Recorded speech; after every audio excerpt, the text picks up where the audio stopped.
Hello, good morning trainees. आइए हम लोग इस क्लास नंबर 14 में इलेक्ट्रिशियन के लिए फाउंडेशन कोर्स या प्रिपरेशन कोर्स के डीसी मोटर के पार्ट नंबर 7 करेंगे। इससे पहले हम लोगों ने 13 क्लासों में डीसी जनरेटर तथा डीसी मोटर के कुछ टॉपिकों को पढ़ लिए हैं। ठीक है, डीसी जनरेटर पूरा खत्म हो गया है। इसके जितने भी टॉपिक थे उसमें पढ़ लिए गए हैं। यदि आपको लगता है कि ये टॉपिक छोटा है तो आप कमेंट करके बता सकते हैं।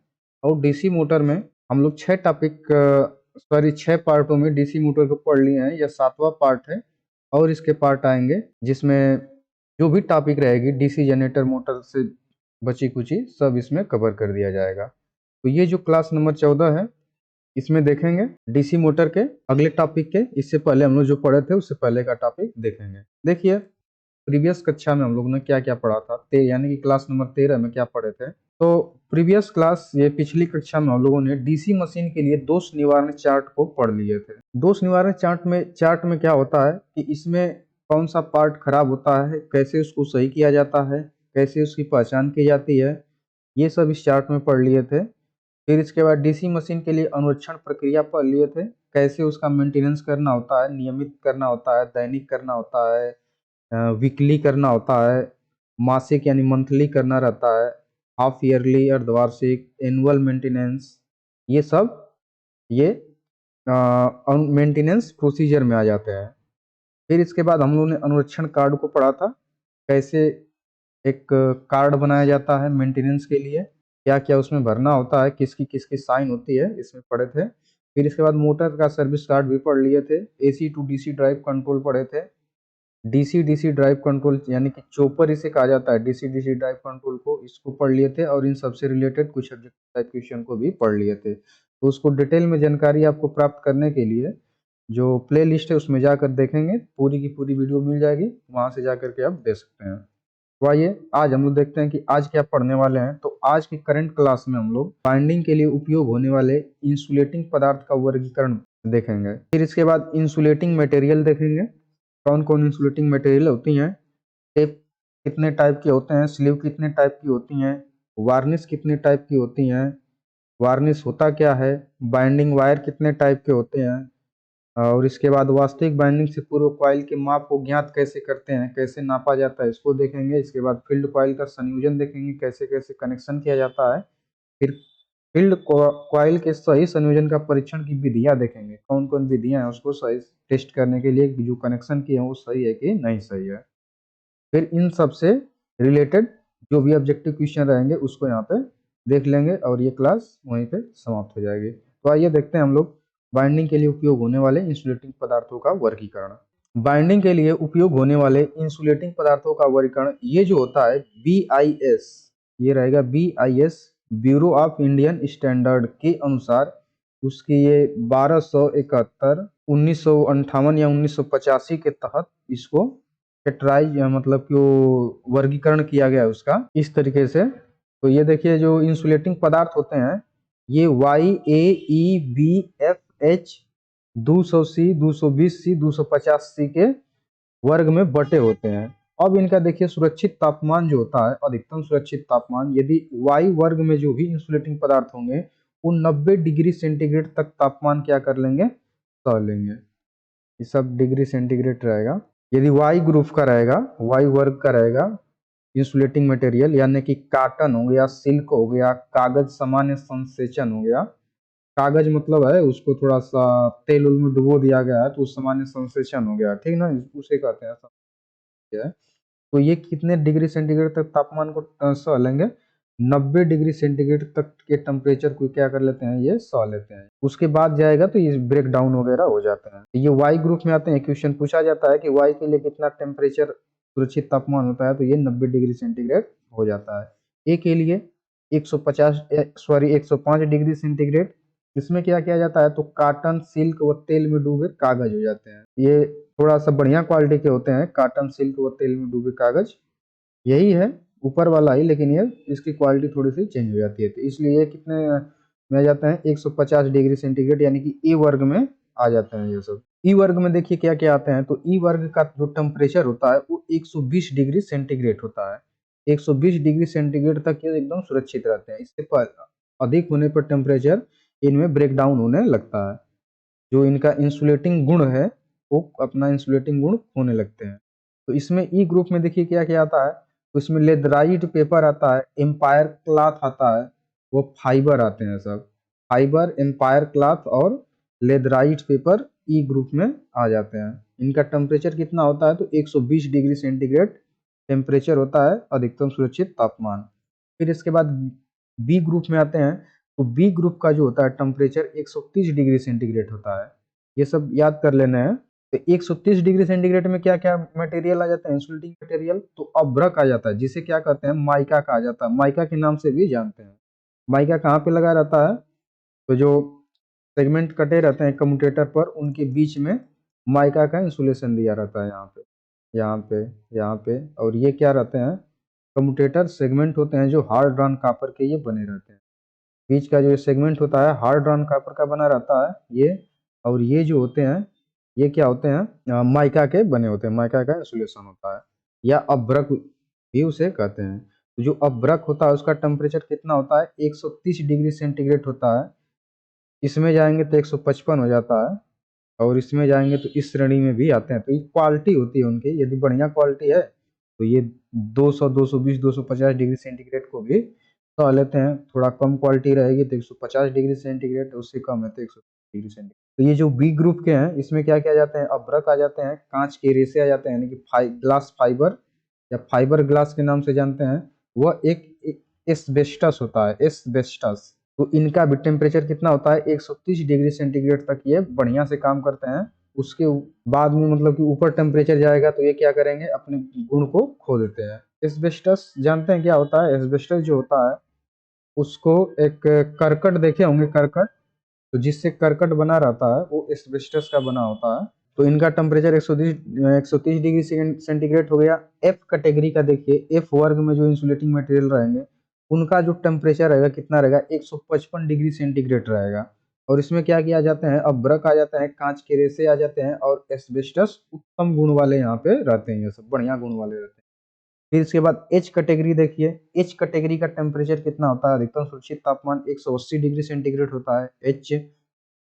फिर इसके बाद सिलिकॉन, इसमें क्या क्या आते हैं, सिलिकॉन इलास्टोमर आता है, अभ्रक आता है, फाइबर आता है, ग्लास आता है, एस्बेस्टस इत्यादि का ये सब मिश्रण उश्रण रहेंगे, सब आपस में मिले जुले रहेंगे, ये एच कैटेगरी में आ जाते हैं। इनका टेम्परेचर कितना हो जाता है, 180 डिग्री सेंटीग्रेड। अब देखिए ये भी एक क्लास है, इंसुलेटिंग पदार्थों का क्लास है। 200 सी, 220 सी, 250 सी। तो 200 सी का मतलब 200 डिग्री सेंटीग्रेड, 220 का मतलब 220 डिग्री सेंटीग्रेड, 250 सी का मतलब 250 डिग्री सेंटीग्रेड। इस वर्ग में देखिए क्या क्या जाता है, तो अभ्रक आ जाता है, पोर्सिलिन आ जाता है, कांच आ जाता है, व क्वार्टज आदि इसमें सम्मिलित होते हैं। देखिए जो अभ्रक होता है, अभ्रक माइका देखे ही है। पोर्सिलिन जो होता है, पोर्सिलिन कहाँ पे लगा रहता है, इंसुलेटर जो बने होते हैं, जो पोलो पे लगे रहते हैं, चमकते हैं, भूरे भूरे कलर के जो दिखते हैं, कांच के भी लगभग इंसुलेटर बनते हैं ओवरहेड लाइनों पे। तो वहां पे इनका टेम्परेचर जो होता है, अधिकतम सुरक्षित टेम्परेचर कितना होता है, 200 या 250 या 220 डिग्री सेंटीग्रेड के रेंज में ये सब आ जाते हैं। तो ये है टेबल, इस टेबल को ये सब ग्रुप और ये टेम्परेचर और इसमें इंसुलेटिंग पदार्थ जो भी यूज किए जाते हैं उसको याद कर लेना है, क्योंकि ये क्वेश्चन एक नंबर में एकदम पूछे जाते हैं, इसमें कोई शक नहीं है। तो आइए अब आगे देखते हैं अगली topic, insulating material. Insulating material या इंसुलेटिंग पदार्थ। इंसुलेटिंग मटेरियल देख लेते हैं कितने टाइप के होते हैं। तो निम्नलिखित इंसुलेटिंग पदार्थ बाइंडिंग प्रक्रिया के लिए उपयोग किए जाते हैं। पहला जो किया जाता है वो लेदराइज्ड पेपर किया जाता है। ये वर्ग ए वाले इंसुलेशन में उपयोग किए जाते हैं, अभी हम लोग उधर पढ़े लेदराइज्ड पेपर। फिर इसके बाद प्रेसफान पेपर, ये वर्ग ए के इंसुलेशन वर्ग कार्यों में उपयोग किया जाता है। किनका किया जाता है, प्रेसफान पेपर का किया जाता है। तीसरा जो इंसुलेटिंग मटेरियल है, पदार्थ है, वो क्या है, ट्रिप्लेक्स पेपर है, ट्रिप्लेक्स पेपर है। इस प्रकार में लेदराइज्ड पेपर के ऊपर या प्रेसपान पेपर के या एलिफेंटाइन पेपर के ऊपर पॉलिस्टर की पतली परत चढ़ाई जाती है, जिससे यह नमी रोधक बन जाती है। देखिए इसमें होता क्या है, जैसे ये लेदराइज्ड पेपर हो गया, प्रेसफान पेपर हो गया या एलिफेंटाइन पेपर हो गया, उसके ऊपर इस तरीके से पेपर हो गया, इसके ऊपर क्या कर देते हैं, प्लास्टिक की ऊपर से परत, पॉलिस्टर की पतली परत क्या कर देते हैं, चढ़ा देते हैं एक साइड से। तो ये क्या बन जाता है, ट्रिप्लेक्स पेपर बन जाता है। कुछ नहीं है, यही पेपर है, उसके ऊपर क्या किया जा रहा है, एक पॉलिस्टर की परत चढ़ा दी जा रही है, तो ये ट्रिप्लेक्स पेपर बन जा रहा है। अब अगला देखिए, अगला पेपर जो है मिलीनेक्स पेपर है, मिलीनेक्स पेपर। यह दुधिया रंग का कृत्रिम पेपर पेपर होता है और यह वर्ग ई व बी के इंसुलेशन वाले कार्यों में उपयोग किया जाता है। मिलीनेक्स पेपर का किस वर्ग में उपयोग किया जाता है, तो ई और बी वर्ग में इसका उपयोग किया जाता है मिलीनेक्स पेपर का। फिर अगला जो इंसुलेटिंग पदार्थ है वो कौन सा है, एम्पायर क्लॉथ। एम्पायर क्लॉथ यह संसेचित यानी कि इम्प्रीग्नेटेड कपड़ा होता है और बहुत नरम होता है। यह वर्ग एक इंसुलेशन में उपयोग किया जाता है। देखिए एम्पायर क्लॉथ में का मतलब क्या है कि ये संसेचित होते हैं। संसेचित का मतलब कि एक कपड़ा रहेगा कॉटन का, उसके ऊपर क्या किया जाएगा कि ये तेल में भिगो दिए जाएंगे, भिगो करके सुखवा दिए जाते हैं इंसुलेटिंग ऑयल में, तो उसी को इम्प्रीग्नेटेड पेपर या एम्पायर क्लॉथ के नाम से मतलब कि जानते हैं। ये किस वर्ग में आते हैं, तो ए वर्ग में आते हैं। और ए वर्ग का टेम्परेचर कितना होता है, तो 105 डिग्री सेंटीग्रेड इसका टेम्परेचर होता है ए वर्ग का। अब देखिए glass fibre cloth, glass fibre cloth यानी कि ये जो कपड़ा बना रहेगा वो किसका बना रहेगा, ग्लास फाइबर का बना रहेगा। तो देखिए इसमें देखते हैं, यह कांच की रुई से बना कपड़ा होता है। यह ई व बी के इंसुलेशन वर्गों में काम आता है। किस में आता है, वर्ग ई व बी के इंसुलेशन वर्गों में काम आता है। किसका बना होता है, कांच की रुई से बना होता कपड़ा होता है, कांच की रुई का बना हुआ ये कपड़ा होता है। आगे देखते हैं इंसुलेटिंग पदार्थ कैसे होते हैं, इसको देख लेते हैं। देखिए इस तरीके से दिखता है, ये हो गया एक इंसुलेटिंग पदार्थ। ऐसे है, मतलब ये स्लॉट रहेंगे, इस स्लॉट के खांचे में इस इंसुलेटिंग मटेरियल को क्या किया जाता है, डाल दिया जाता है या लपेटा भी जाता है। जैसे इंसुलेटिंग मटेरियल कॉटन वाले रहेंगे, उसको इस कंडक्टर पे यहाँ पे देखेंगे ये बाइंडिंग की गई है। ये कंडक्टर है, चालक निकले हुए हैं, स्ट्रिप पत्ती टाइप के चालक हैं, कॉपर के बने हुए दिख रहे हैं। इसके ऊपर ये पूरा इंसुलेटिंग मटेरियल लपेट दिया गया है और यहाँ से कनेक्शन करना है तो इसको इतना छोड़ दिया गया है, बकिया चारों तरफ इसको लपेट करके इस स्लॉट में पूरा डाला गया है। ये जो है ये भी इंसुलेटिंग मटेरियल है, पदार्थ है। ये छोटी छोटी मोटरों के लिए किया जाता है, उसके स्लॉट में से डाल दिया जाता है। ये जो है एफ क्लास के मोटरों के लिए इंसुलेटिंग मटेरियल है। इसका जो इंसुलेशन होता है वो बहुत ज़्यादा हैवी होता है। इसी तरीके से एक ग्लास फाइबर होता है जो बहुत ज़्यादा चमकीला टाइप का होता है। तो इस टाइप के सब इंसुलेटिंग पेपर होते हैं, जैसे leatherised paper, presspahn paper, triplex paper, Melinex paper, empire cloth, glass fibre cloth, इस तरीके से होते हैं इंसुलेशन प्रदान करने के लिए। आगे देख लेते हैं। आगे देखिए टेप। टेप किसे कहेंगे, तो ये बाइंडिंग प्रक्रिया में चालकों के समूह को बांधने के लिए उपयोग किया जाता है। क्या किया जाता है, ये बाइंडिंग प्रक्रियाओं में चालकों के समूह को बांधने के लिए उपयोग किए जाते हैं। ये निम्न प्रकार के होते हैं। एक सूती टेप होता है, ये सूती कपड़ा टाइप का रहेगा। एक एम्पायर क्लॉथ होता है, एक फाइबर ग्लास टेप होता है। तो देखिए जो सूती टेप होते हैं ये संसेचित नहीं होते हैं, ये वर्ग ए और ई में उपयोग किए जाते हैं। कहाँ कहाँ पे, ए और ई में उपयोग किए जाते हैं। वही जो एम्पायर क्लॉथ होते हैं, एम्पायर क्लॉथ यह सूती के संसेचित टेप होते हैं, यानी तेल में भिगो दिया जाता है उसी को, यह वर्ग ए में उपयोग किए जाते हैं। इसके बाद एक फाइबर ग्लास टेप होता है, तो यह वर्ग बी, ई, बी और एफ प्रकार के इंसुलेशन में उपयोग किया जाता है। इसका जो इंसुलेशन टेम्परेचर होता है वो हाई होता है फाइबर ग्लास का, इसलिए इसको किस में यूज करते हैं, ई, बी और एफ प्रकार के इंसुलेशन में उपयोग करते हैं। अब देखिए जो इंसुलेशन टेप होते हैं, इंसुलेटिंग टेप होते हैं, वो कैसे कैसे दिखते हैं, किस टाइप के होते हैं, उसको यहाँ पे देख लेते हैं। तो देखिए ये कॉटन टाइप का इंसुलेटिंग टेप है, बांधने के लिए किया जाएगा। ये ग्लास फाइबर टाइप का, जो भी ग्लास फाइबर टाइप के टेप वगैरह या क्लॉथ दिखेंगे या स्लीव दिखेंगी वो चमकीले इस तरीके से दिखेंगे।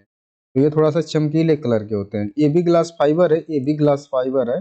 ये एम्पायर क्लॉथ टाइप का पेपर जो है टेप है, तो ये इस तरीके से दिखते हैं। आगे देख लेते हैं। अब आगे हम लोग स्लीव देखते हैं, पढ़ेंगे स्लीव क्या होती है। तो बाइंडिंग के सिरों व टर्मिनलों को इंसुलेट करने के लिए स्लीव प्रयोग की जाती है। ये निम्न होते हैं, एक सूती स्लीव, तो ये सूती धागों से बने होते हैं स्लीव होते हैं, जो कंडक्टर चालक होते हैं इसमें ये स्लीव ऐसे रहेगा, तो इसी के अंदर से उसको लेके जाया जाता है, ये इंसुलेट पूरा करते हैं उस चालक को। तो ये सूती का स्लीव रहेगा, तो ये सूती धागे से बनी होती है। ये वर्ग ए इंसुलेशन में उपयोग की जाती है सूती की यदि स्लीव रहेगी तो। वही एम्पायर स्लीव, तो एम्पायर स्लीव ये संसेचित कॉटन स्लीव होती हैं, मतलब कि ये कॉटन की ही होती हैं, सूती के ही होती हैं, लेकिन इसको क्या किया जाता है, तेल में भिगो करके सुखा दिया जाता है और वर्ग ए इंसुलेशन में उपयोग की जाती हैं। कहाँ पे की जाती हैं, और वर्ग ए इंसुलेशन में उपयोग की जाती हैं। संसेचित का मतलब क्या होता है, जैसे वार्निश टाइप का तेल रहेगा, वार्निश रहेगी, उसी में उसको डाल करके सुखा दिया जाता है, तो एम्पायर स्लीव या संसेचित कॉटन स्लीव नाम से जाना जाता है। तीसरा है fibre glass sleeve. Fibre glass sleeve जो होती हैं ये कांच के रेशों से बुनकर व संसेचित करके बनाई जाती है। ये वर्ग ई, बी और एफ के इंसुलेशन में उपयोग की जाती है। जो फाइबर ग्लास स्लीव होती हैं कहाँ पे यूज की जाती हैं, ई, बी, एफ में। और ये किसकी बनी रहती हैं, कांच के रेशों से बुन करके बनाई जाती हैं। अगला नंबर है पीवीसी स्लीव। तो पीवीसी स्लीव ये पॉलीविनाइल क्लोराइड यानी कि पॉलीविनाइल क्लोराइड शीट से बनी होती है। ये बाइंडिंग प्रक्रियाओं में उपयोग नहीं होती है, बाइंडिंग में इसका नहीं उपयोग करते हैं। बाइंडिंग प्रक्रियाओं में हम लोग इस 3 का उपयोग करते हैं। ये टर्मिनलों की बढ़ी हुई लीड को इंसुलेट करने के काम आती है। यदि टर्मिनल आपका बढ़ गया है, टर्मिनल है बाहर निकाल रहे हैं, तो उस टर्मिनल को इंसुलेट करने के लिए पीवीसी स्लीव का उपयोग करते हैं हम लोग। इसके बाद अब देखिए इंसुलेशन शीट मील में नापी जाती है। किस में नापी जाती है, मील में। 2 मील, 5 मील, 7 मील, 10 मील, 25 मील, इस तरीके से होती है कि मोटाई में तथा मीटर में चौड़ाई में मापी जाती है। ये मोटाई होती है उसकी। जो इंसुलेशन शीट होती है तो किस में नापी जाती है, मील में नापी जाती है उसकी मोटाई, और चौड़ाई को तो मान लीजिए मीटर में नापेंगे। जो टेप होता है तो टेप देखिए, टेप 2, 5, 7 व 10 मील की मोटाई में होते हैं और 12 mm, 10, 19 mm, 25 mm की चौड़ाई में 25, 50, 10 मीटर के रोल में उपलब्ध होते हैं।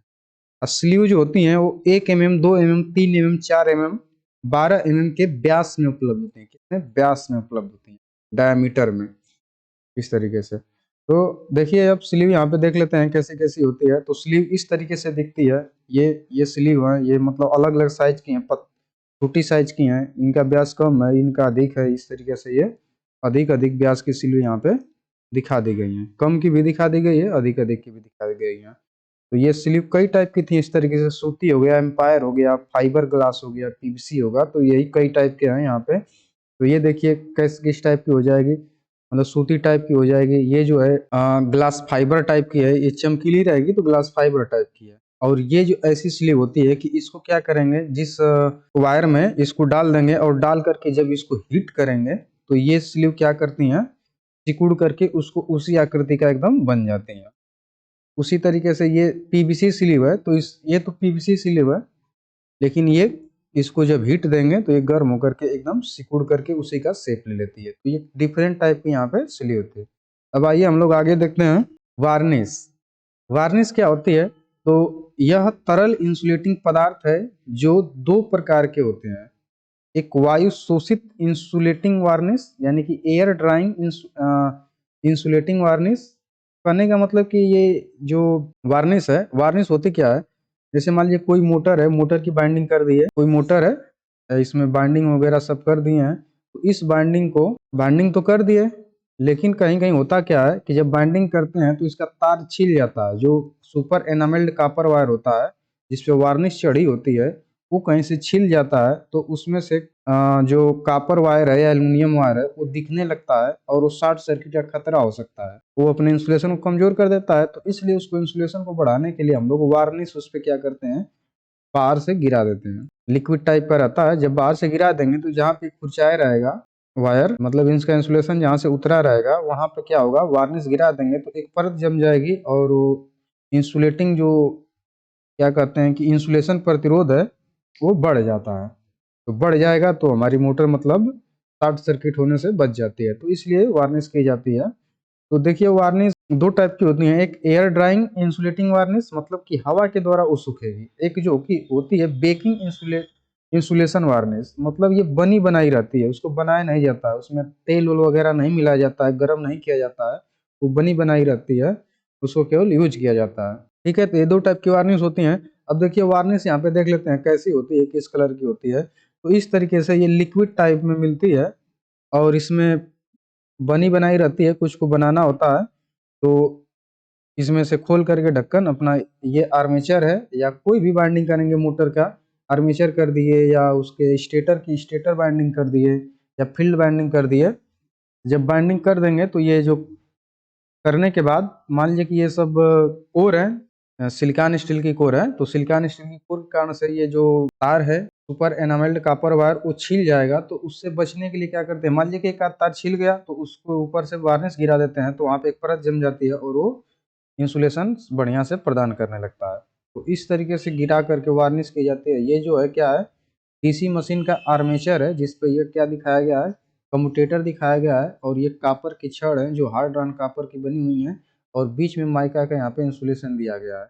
इसके बाद ये बाइंडिंग किया जा रहा है सुपर एनामेल्ड कॉपर वायर से, और उस पे ये वार्निश गिराई जा रही है। तो ये दो टाइप की है, यहाँ पे ध्यान से देखेंगे तो बेकिंग इंसुलेटिंग वार्निश लिखा हुआ है यहाँ पे, तो ये बनी हुई वार्निश है, और ये मान लीजिए कि ये भी एक वार्निश ही है। तो वार्निश इस तरह से देखने के लिए मिलती है, 5 kg 1 kg 250 ग्राम इस तरह से मार्केट में उपलब्ध भी होती है। आगे हम लोग देखेंगे बाइंडिंग तार, बाइंडिंग वायर्स देख लेते हैं कितने टाइप के बाइंडिंग वायर्स होते हैं।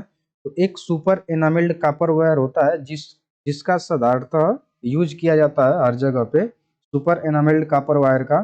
DC motor, AC motor, alternator, generator जो भी बाइंडिंग करते हैं तो सुपर एनामेल्ड कॉपर वायर का लगभग करते हैं। कहीं कहीं पे मान लीजिए कि सिंगल कॉटन का भी यूज करेंगे, डबल कॉटन का भी यूज करेंगे, single silk covered copper wire का भी यूज करेंगे, double silk covered copper wire का यूज करेंगे।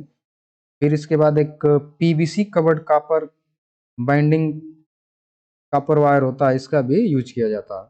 तो जो ये सुपर एनामेल्ड कॉपर वायर होता है इसको एसई 60 फार्म एससी से जाना जाता है, और इसका उपयोग लगभग छोटी जो भी मशीन होती हैं बाइंडिंग जो की जाती है जनरेटर मोटर, वहां पे इसका यूज किया जाता है। बड़ी मोटरों के लिए ये सब यूज किया जाता है।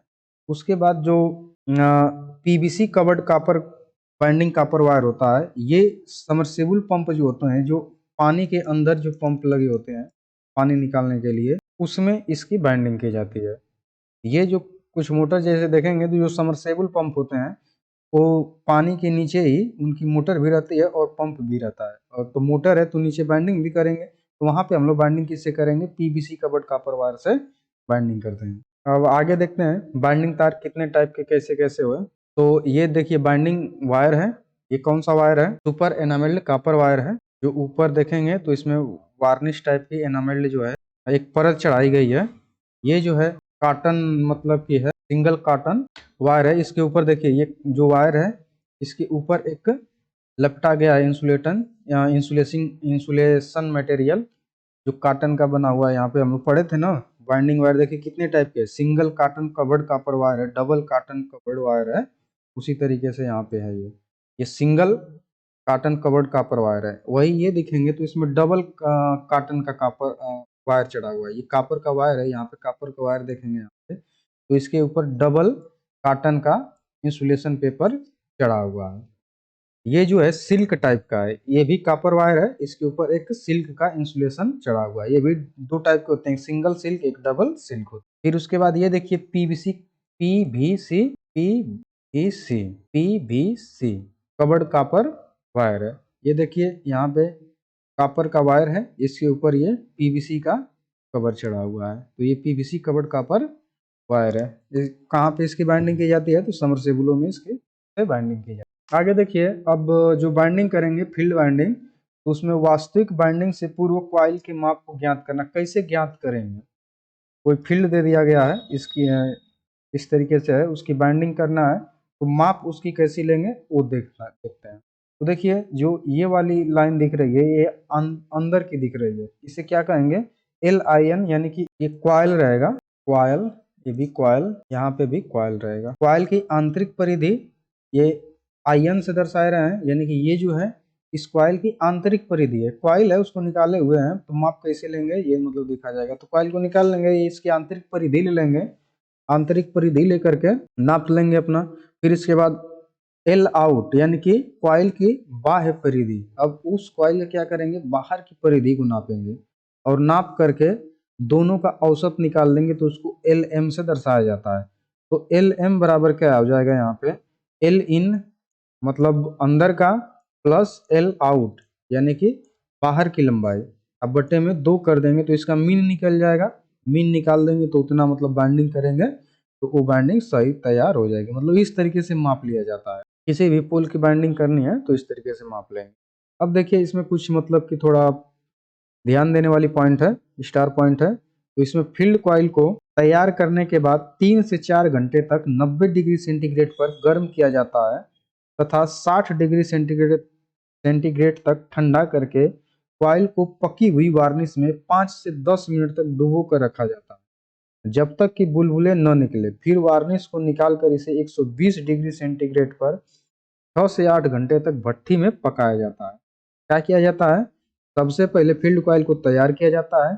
उसके बाद क्या करते हैं, 3 से 4 घंटे तक 90 डिग्री सेंटीग्रेड पर उसको गर्म करेंगे।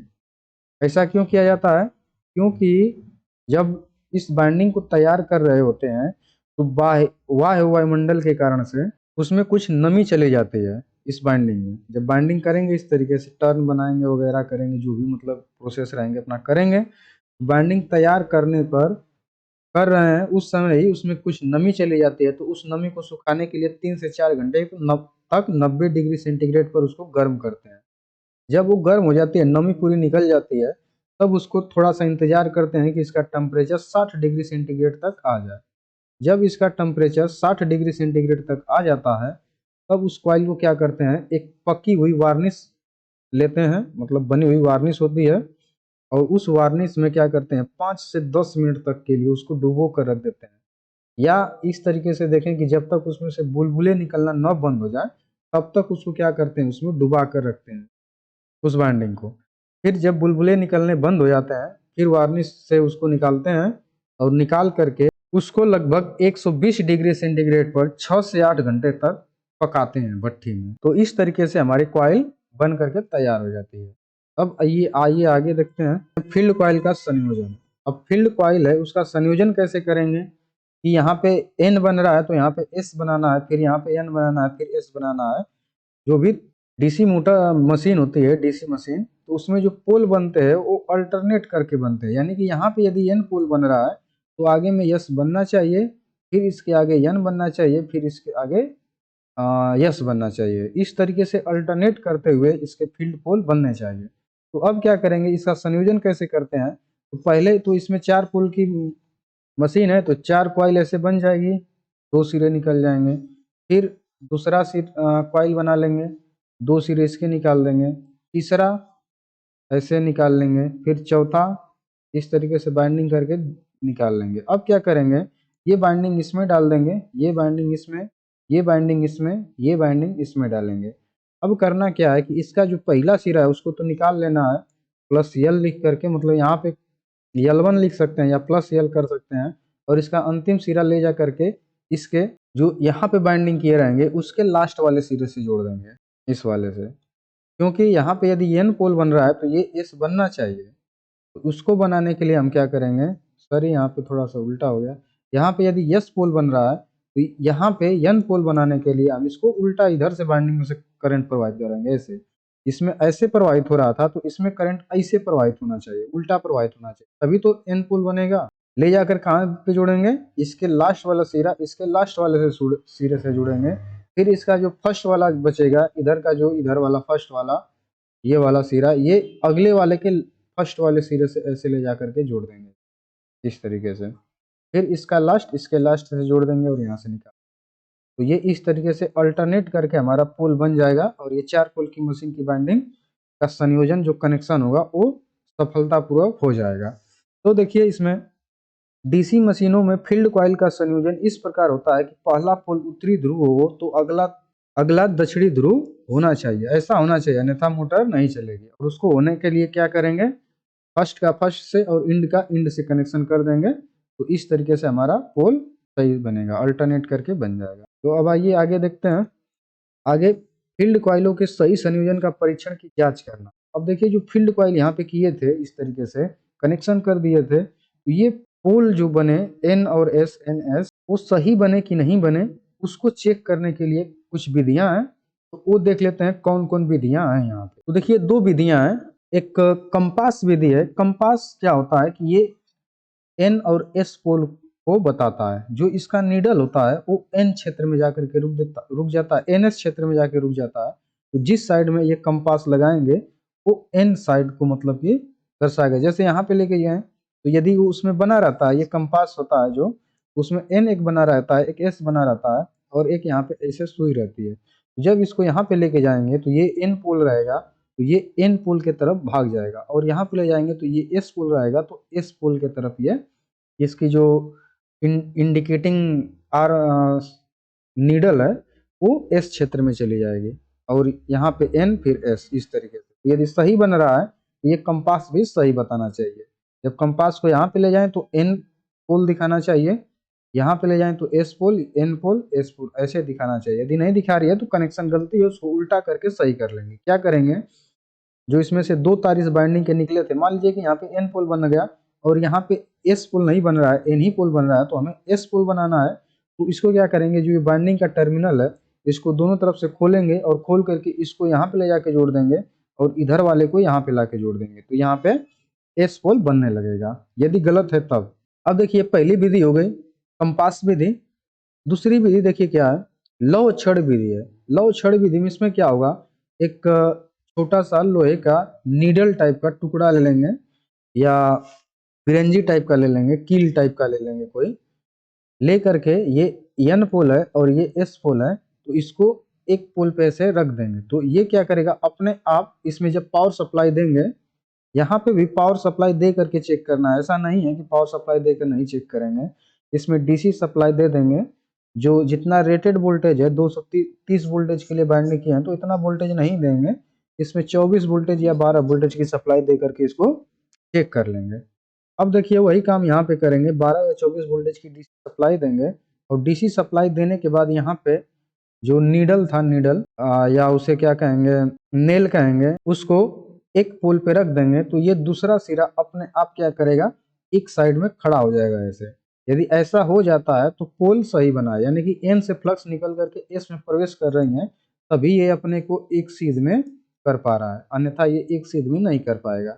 यदि ऐसे है मतलब कि नहीं एक सीध में आ रहा है, तो ये देखिए इनकरेक्ट पोलरिटी है, उसको चेंज करके सही कर देंगे। यदि सीधा ऐसे आ रहा है तो ये करेक्ट पोलरिटी है, इसका मतलब कि बाइंडिंग सही है, और नहीं सीधा हो रहा है तो ये गलत है। आगे देखिए हम लोग ऑब्जेक्टिव टाइप क्वेश्चन जो अभी पढ़े हैं, इनसे रिलेटेड कुछ ऑब्जेक्टिव टाइप क्वेश्चन को यहाँ पे देख लेते हैं। तो आइए देखते हैं, which binding wire is used for DC field coil. DC field coil के लिए किस बाइंडिंग तार का उपयोग किया जाता है। तो डीसी फील्ड कॉइल के लिए हम लोग सुपर एनामेल्ड कॉपर वायर का यूज करते हैं, सुपर एनामेल्ड कॉपर वायर का यूज करते हैं। इसका ऑप्शन फर्स्ट सही हो जाएगा। अगला क्वेश्चन है, which insulating material belongs to class B insulation. कौन से कुचालक सामग्री श्रेणी बी के कुचालक में आती है। तो इसमें देखिए जो फाइबर ग्लास होता है ये कुचालक बी के श्रेणी में आता है, तो इसका ऑप्शन कौन सा सही हो जाएगा, सी ऑप्शन सही हो जाएगा, फाइबर ग्लास। अगला क्वेश्चन देखते हैं। अगला क्वेश्चन है, what is the temperature value of F class insulation. श्रेणी एफ इंसुलेशन का तापमान मान क्या होता है। एफ का पूछा जा रहा है, एफ का टेम्परेचर कितना होता है, जो पहले टॉपिक में उसको पढ़ा गया था। एफ क्लास का कितना टेम्परेचर होता है, 155 डिग्री सेंटीग्रेड होता है, 155 डिग्री सेंटीग्रेड। अगला क्वेश्चन है, what is the purpose of tape in binding. यानी कि बाइंडिंग में टेप का उद्देश्य क्या होता है। तो बाइंडिंग में टेप का उद्देश्य क्या होता है, उसका इंसुलेशन स्लॉट, इंसुलेट स्लॉट तो ये नहीं है। Binding the coil, wrap the conductor, तो रैप द कंडक्टर यानी कि जो कंडक्टर होता है उसके ऊपर इस तरीके से रैपिंग करने के लिए किया जाता है। इस तरीके से रैपिंग कर देंगे और रैपिंग करके उसको स्लॉट में डाल करके बाइंडिंग किया जाता है। तो इसका सही ऑप्शन क्या हो जाएगा, सी ऑप्शन सही हो जाएगा। अगला क्वेश्चन है, which insulating material used in binding is a highly non hygroscopic and process good electric strength. Binding में उपयोग की जाने वाली कौन सी कुचालक सामग्री एक अत्यधिक गैर हिग्रोस्कोपिक यानी कि नमी न सोखने वाली और अच्छी विद्युत शक्ति रखती है। तो ये जो होती है कौन सी होती है, जो एम्पायर क्लॉथ होता है या ट्रिप्लेक्स पेपर होता है, मिलीनेक्स पेपर होता है, चमड़े का कागज होता है। तो देखिए जो मिलीनेक्स पेपर होता है ये नमी न सोखने वाली होती है। इसमें होता क्या है कि जैसे ये पेपर होता है तो पेपर के एक साइड पे इसमें प्लास्टिक के या पॉलिस्टर के एक परत चढ़ा दी जाती है चारों तरफ, तो इसलिए ये क्या करता है, नमी न सूखने वाला हो जाता है। ठीक है, तो इसका सही ऑप्शन क्या हो जाएगा, सी ऑप्शन। अगला क्वेश्चन है, what is the safe insulation temperature of class A insulating material. जो सेफ टेम्परेचर है क्लास ए के लिए, तो वो कितना टेम्परेचर उसका होता है। क्लास ए टाइप के इंसुलेटिंग मटेरियलों के लिए सेफ इंसुलेशन टेम्परेचर का मान बताना है। तो ए के लिए सेफ इंसुलेशन टेम्परेचर जो है 105 डिग्री सेंटीग्रेड होता है। कितना होता है, 105 डिग्री सेंटीग्रेड। सी ऑप्शन इसका सही हो जाएगा। यहाँ पे डिग्री हो जाएगा, यहाँ पे भी डिग्री रहेगा। सी ऑप्शन इसका सही है। अब अगला क्वेश्चन देख लेते हैं। अगला क्वेश्चन है, which type of binding wire is used for submersible pump. देखिए जो समर्सिबल पंप होते हैं उसमें किस टाइप की बाइंडिंग की जाती है, तो उसमें हम लोग PVC covered copper binding wire का यूज करते हैं। पीवीसी कवर्ड कॉपर बाइंडिंग का यूज करते हैं, तो सी ऑप्शन इसका सही हो जाएगा। अगला क्वेश्चन है, why the wound field coil is to be pre heated before varnish. Varnish से पहले कोई बाइंडिंग कर दिया है मोटर की, तो उस या कोई पोल है, पोल की बाइंडिंग कर लिया है, तो उसको बाइंडिंग करने से पहले प्री हीटिंग, हीट क्यों किया जाता है, गर्म क्यों किया जाता है, ये बताना है। तो ऑप्शन कह रहा है A, to penetrate varnish inside the coil easily. तो ये गलत ऑप्शन है। इजिली के लिए मतलब आसानी के लिए ऐसा नहीं किया जाता है। To avoid the air bubbles during varnish, ये भी गलत ऑप्शन है। बबल्स को अवॉइड करने के लिए नहीं। To drive the moisture out from the field coil, यानी कि फील्ड कॉइल से जो मॉइस्चर है, नमी है, उसको निकालने के लिए, हटाने के लिए ऐसा किया जाता है। तो इसका सही ऑप्शन सी हो जाएगा, to drive the moisture out from the field coil, यानी कि फील्ड कॉइल से नमी को निकालने के लिए किया जाता है प्री हीटिंग। तो इसका सही ऑप्शन सी हो जाएगा। अगला क्वेश्चन देख लेते हैं। अब देखिए क्वेश्चन इतना ही है। अब हम लोग नेक्स्ट क्लास में जो पढ़ेंगे, क्या पढ़ेंगे, इसमें हम लोग बाइंडिंग पढ़ेंगे। बाइंडिंग किसे कहते हैं, बंद कॉइल बाइंडिंग क्या होती है ये देख पढ़ेंगे। खुला कॉइल यानी कि ओपन कॉइल बाइंडिंग क्या होती है। पोल पिच बाइंडिंग किसे कहते हैं, पोल पिच किसे कहते हैं। कॉइल स्पान या कॉइल पिच क्या होता है। फ्रंट पिच क्या होता है, बैक पिच क्या होता है।